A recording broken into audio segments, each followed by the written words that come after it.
Ladies and gentlemen, we interrupt your regularly scheduled programming to bring you this special bulletin. There's a rumbling about the gaming industry of the possibility, just a hint, that things could be changing for the better, for the gamer as a whole, for the vast majority of us out there who are, well, little sick and tired of forced, inorganic diversity, inorganic narratives and ideology being shoved down our throat in our entertainment. The possibility that this could be changing, that this could be speculation, but hey, speculation is what we like to do because we want to remain hopeful. This story comes from good old Smash JT, doing all the heavy lifting for us lovely little content creators. I'm going to have a link to the article in the description. He comes across here. Developers are now afraid to hire anyone who's ever worked for Sweet Baby Inc. Well, afraid, hesitant. I like the word hesitant. Well, let's see what this little article has to say. And are we winning? I'd like to think so. Things slowly but surely moving in the right directions to help these companies make the money. Just give us good storytelling. And well, consultancy groups like SBI and individuals like Anita Sarkeesian are not the route to go. So perhaps this will be the beginning of a breath of fresh air. While researching information covering the ex-Sweet Baby stench employee sourced in the New York Times hit piece, oh, that's another one I'm going to talk about for sure, came across a Twitch stream that from that very ex-employee. Oh my goodness. Kazuma Hashimoto. So apparently Kazuma is who the New York Times referenced in an article about diversity, equity, and inclusion, and how nasty and vile the white male gamers are in this whole narrative. And well, they referenced, I'm going to do a whole article. I'm going to do a video on it later to get more specific because I haven't read it yet. But anyway, the former employee of Sweet Baby Inc., the controversial video game consultancy led by Kim Belair. Now, if you don't remember Kim Belair, her famous little quote of, take the marketing department out for coffee and terrify them. Her words, not ours. Terrify them as to what might happen if they don't do what you want them to do. That's extortion.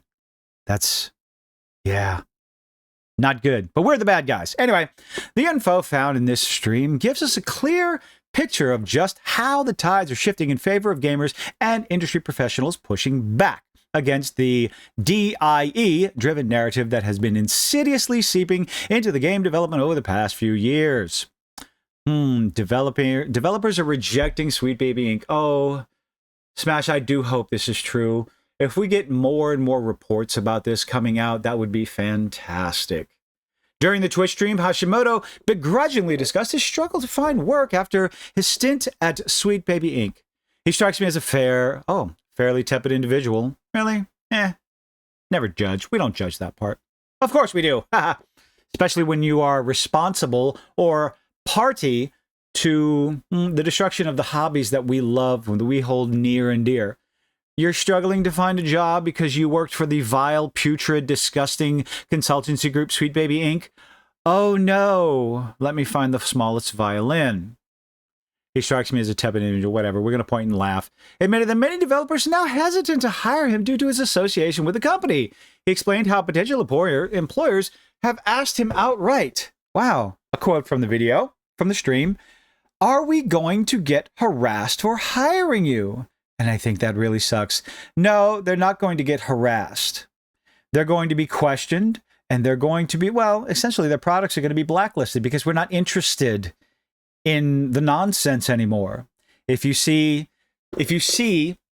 Sweet Baby Inc. or any of their employees attached to a video game project, gamers, for the most part, the ones with the wallets, the ones with the money to spend on escapism, I'm going to shut them right up, close them tight, and go find something else to give our money to.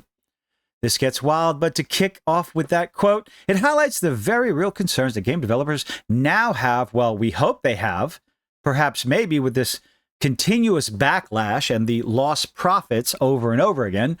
with ideological nonsense being shoved into games. Lost profits? Hey, maybe that'll wake them up. Highlights a very real concern that game developers now have about the backlash they may face for being associated in any way with Sweet Baby Inc. We need to broaden our list to not just include Sweet Baby Inc., because they're not the only ones. They are just the patient zero at the moment, although Anita Sarkeesian should be patient zero. We need to figure out, make the list, check it twice, gonna find out who's naughty or nice, figure out how many of these consultancy groups there are out there, and you know, they're easy enough to find because they like to blast their advertisements all over social media. And their websites will always look the same. They have the same wording, the same buzzwords over and over again, looking for diversity, inclusivity. And this always comes at the expense of story, gameplay, and character development. This is a significant moment. It shows that developers are aware, they better be. I mean, we talk about it enough, don't we? Smash JT, his website, his videos, my videos, Hypnotics videos, all across the board. More and more channels are popping up. And you think that perhaps, well, that's too many channels. They're all saying the same thing. Well, everybody has their different look on things, their different opinion on things. I'm sure mine is different from the channels that I listed, and even different from the bigger channels I listed. It's all a nuanced argument. Everyone has their pros and cons, but everyone has a voice and should hit record. If you want to talk about it, hit record. There's no such thing as too many people talking about something that we find is important to the entertainment industry. But I digress. Sweet Baby Inc. in particular has faced criticism for its role in the development of various games that have been accused of compromising on quality for the sake of political messaging. Now, whether or not that is 100% factual, because the defense that we get all the time is, well, they came in after everything was written. They only played a part in the extra dialogue, the banter between the characters. Well, that doesn't matter when the product, when it comes out, is, well, dog water. So 1 + 1 = 2. Sweet Baby Stench is involved. The game is crap. Well, it leads gamers to believe, leads the audience to believe that their association is partially, even partially responsible. So they stick away from it like the plague. Until you figure out a better way to get your story across, a better way to market your game, a better way to, I don't know, write a good story, then we're going to stay away from it anytime these people and their employees are involved with it. Contradiction within Sweet Baby. Oh, what are we talking about? Hashimoto's experience contradicts recent claims made by Kim Belair, CEO of Sweet Baby Stench, who appeared on the Black Girl Gamer's YouTube channel. Well, of course, it's going to contradict. Kim Belair is going to say anything and everything that she needs to say to make themselves look good. They're going to play the victims. They're going to act like they didn't do anything wrong, even though it was actually one of their employers that kickstarted this entire fiasco that everyone wants to call Gamergate 2.0. It was a Sweet Baby Inc. employee that tried to get someone's channel, someone's Steam account completely and totally erased. You attacked one of our own, when all he did was start making a list of video games that said, maybe don't go with these because there's something fishy. That's all it was. And yet we get accused of racism and harassment campaigns, targeted harassment campaigns, when all we're doing is talking about the things that you say, Kim Belair. We're talking about the games that you're involved with that aren't really up to snuff. At least not all of them. And it's becoming more and more. The not all of them is increasing in size every single game that comes out. So apparently Kim Belair dismissed the backlash as mere noise. Well, of course they're going to deflect, they're going to disregard, and they're going to move on with their campaign to insert themselves into whatever they can to justify their jobs, their careers, and essentially extort money out of these developers. Remember what she said. Take the marketing department to coffee and terrify them on what might happen. Belair confidently stated that the controversy surrounding the company's involvement in game development has little effect on their ability to secure contracts. Now, that might be true for now, But as time goes on, more and more of these games, more and more of these developers will start losing money in sales because, well, the people looking for these games, looking for the names, the employees, the Sweet Baby Inc. and other consultancy groups involved in the games and, well, announcing them to the players, the potential customers, not the consumers, the customers, potential customers, shutting their wallets, moving on to something else, and translates to lost revenue. What do you think is going to happen in the long run? I wonder. Look at Concord. She even downplayed the issue as nothing more than an annoyance. Well, when you stop getting work, we'll see how much of an annoyance that is. Claiming that their survival in the industry remains secure. Oh, it does. Because, of course, she would pretend her institution isn't going up in flames. Boy, is it ever. Hashimoto's first-hand account paints a very different picture, far from being a minor inconvenience. His association with the Sweet Baby Inc., what's the question mark? I think we know. I think I know. Has directly affected his career. Quote from the video. There are definitely jobs that I've had where the people have seen, oh boy, this is going to be a struggle. There are definitely jobs that I've had where, like, people have seen, like, the fact that I worked for Sweet Baby, and it's been a year since I've worked. That's unfortunate, but, you know, you're associated with an organization that is despised by the majority of gamers, so sleep in the bed you made. I've worked with them, since I've worked with them, and it's just like a contractual basis when I was just so, oh Lord, this is struggle, this is difficult.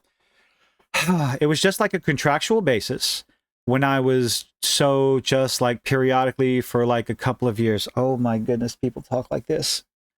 I'm not the greatest speaker in the world, but man, oh man, I work towards taking like and you know out of my vocabulary. I've worked for years taking those out of my words, out of my speech, out of when I talk, because man, oh man, after a while, it's all you hear. But I digress. Developers are becoming extremely cautious about being seen as complicit in the type of agenda-driven content Sweet Baby Inc. and their constituents and their similar consultancy groups is known for promoting. We really got to get a list. I know somebody out there has it. If somebody out there is aware of it, go ahead and if you've made it this far, by the way, thank you. Leave a like, go ahead and subscribe and share this video out to all your friends and enemies too. I don't, do it.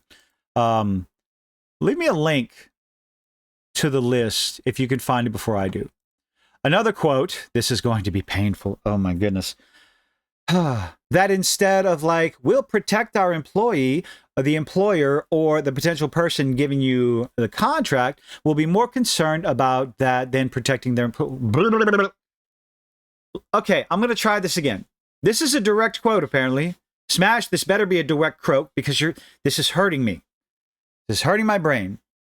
That instead of like, we'll protect our employee, the employer, or the potential person giving you the contract, oh, okay, we'll be more concerned about that than protecting their employees.